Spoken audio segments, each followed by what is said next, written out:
Hello. കുറേ school ക്രാഫ്റ്റുകൾ ഉണ്ടാക്കിയിട്ടുണ്ട്. അങ്ങനെയാണ് പിന്നെ ഒരു മെമ്മോ പാഡ് കൂടി ഉണ്ടാക്കാം.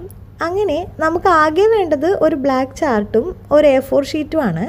A4 ഷീറ്റ് നമുക്ക് വേണ്ട വലുപ്പത്തിൽ മുറിച്ചെടുക്കുക. അതിനുശേഷം ഒരു ചാർട്ട് പേപ്പർ എടുക്കുക. അതിലേക്ക് നമ്മൾ മുറിച്ച ഭാഗങ്ങൾ ഒട്ടിച്ചു കൊടുക്കുക. ഓരോന്നായിട്ട് ഒട്ടിച്ചു കൊടുക്കുക. കുറച്ച് ബ്ലാക്ക് പേപ്പർ ഇങ്ങനെ പുറത്തേക്ക് കാണുന്ന രീതിയിൽ ഒട്ടിച്ചു കൊടുക്കണം. വീഡിയോയിലുള്ളതുപോലെ ഒട്ടിച്ചു കൊടുക്കുക. എന്നിട്ട് അത് ഓരോന്നായി കട്ട് ചെയ്തെടുക്കുക. A4ൻ്റെ എൻഡിങ്ങിൽ നിന്ന് ഓരോ സെൻറ്റിമീറ്റർ അല്ലെങ്കിൽ 2 സെൻറ്റിമീറ്റർ ബ്ലാക്ക് ചാർട്ട് വിട്ട് കിട്ടുന്ന രീതിയിലാണ് മുറിച്ചെടുക്കേണ്ടത്.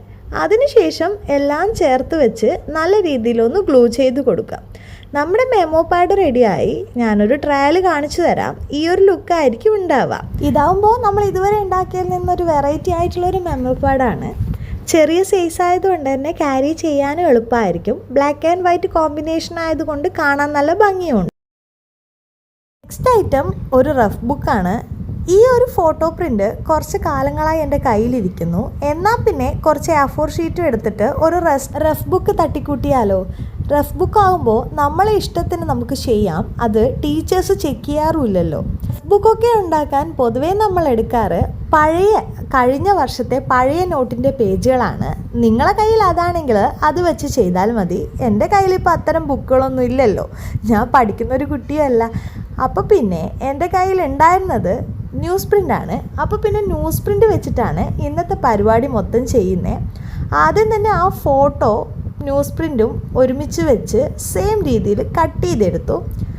അതിനുശേഷം നിങ്ങൾക്ക് വേണമെങ്കിൽ ഗ്ലൂ ചെയ്ത് കൊടുക്കാം, അല്ലെങ്കിൽ അതിൻ്റെ മുകളിലായിട്ട് സ്റ്റേപ്ലർ അടിച്ചു കൊടുക്കാം. നമുക്ക് പെട്ടെന്ന് കഴിയുന്ന രീതി സ്റ്റേപ്ലർ ആയതുകൊണ്ടും മടീൻ്റെ പ്രശ്നം കുറച്ച് അധികമായതുകൊണ്ടും ഞാനവിടെ സ്റ്റേപ്ലർ ചെയ്ത് കൊടുത്തു. അതാകുന്ന സമയത്ത് നമുക്ക് നല്ല രീതിയിൽ അവിടെ സെറ്റായിട്ട് കിട്ടുകയും ചെയ്യും. മറിച്ചിടാനും കുഴപ്പമില്ല. ഈ രീതിയിൽ ഉണ്ടാക്കുന്ന സമയത്ത് ഗ്ലൂ ചെയ്യുമ്പോൾ ചിലപ്പോൾ പേജുകൾ തമ്മിൽ പറഞ്ഞു വരാനും ആ ഒരു മറിച്ചിടാനുള്ളൊരു സുഖം കിട്ടത്തില്ല. അപ്പോൾ പിന്നെ ഇന്നത്തെ നോട്ട്ബുക്ക് റെഡിയായി. നോട്ട്ബുക്കല്ല, റഫ് ബുക്ക് റെഡിയായി. അടുത്ത ഐറ്റം ക്ലാസ് പേപ്പർ വെച്ചിട്ട്, നമ്മുടെ ട്രാൻസ്പെറൻറ്റ് പേപ്പറില്ലേ, അത് വെച്ചിട്ട് ഒരു പൗച്ച് ഉണ്ടാക്കിയാണ്. പൗച്ച് എന്ന് പറയുന്നത് പെട്ടെന്ന് കഴിയുന്നൊരു കാര്യമൊന്നുമല്ല. സംഭവിച്ചാൽ ട്രാൻസ്പെറൻറ്റ് പേപ്പറിന് കുറച്ച് കട്ടിയുണ്ടല്ലോ. അപ്പോൾ അതിനെ നമുക്ക് ആവശ്യമായ വലുപ്പത്തിൽ ഒന്ന് മടക്കിയെടുക്കുക. സ്കെയിലോ പെൻസിലോ എന്തെങ്കിലും വെച്ചിട്ടൊന്ന് ജസ്റ്റ് അമർത്തി കൊടുത്തു കഴിഞ്ഞാൽ പിന്നെ നീർന്ന് വരില്ല. അപ്പോൾ അങ്ങനെ ചെയ്ത് കൊടുത്തതിന് ശേഷം ഇതിൻ്റെ 2 ഭാഗത്തായിട്ട് ഞാനിപ്പോൾ സെലോ ടാപ്പിന് പകരം മാസ്കിംഗ് ടാപ്പാണ് ഒട്ടിച്ചു കൊടുക്കുന്നത്.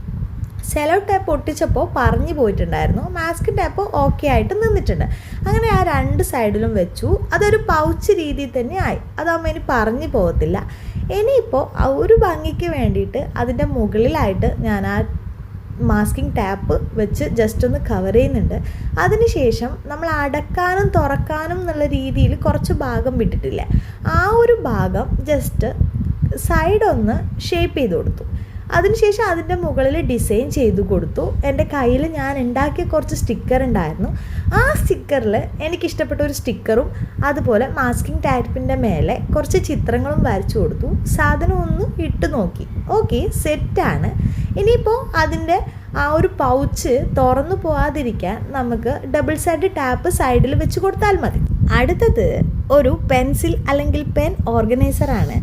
2 ഒഴിഞ്ഞ ബൾബിൻ്റെ പാക്കറ്റ് എടുത്തിട്ട് ഞാനിതാ ഒരു സൈഡ് നല്ല രീതിയിൽ ഗ്ലൂ ചെയ്ത് കൊടുത്തു.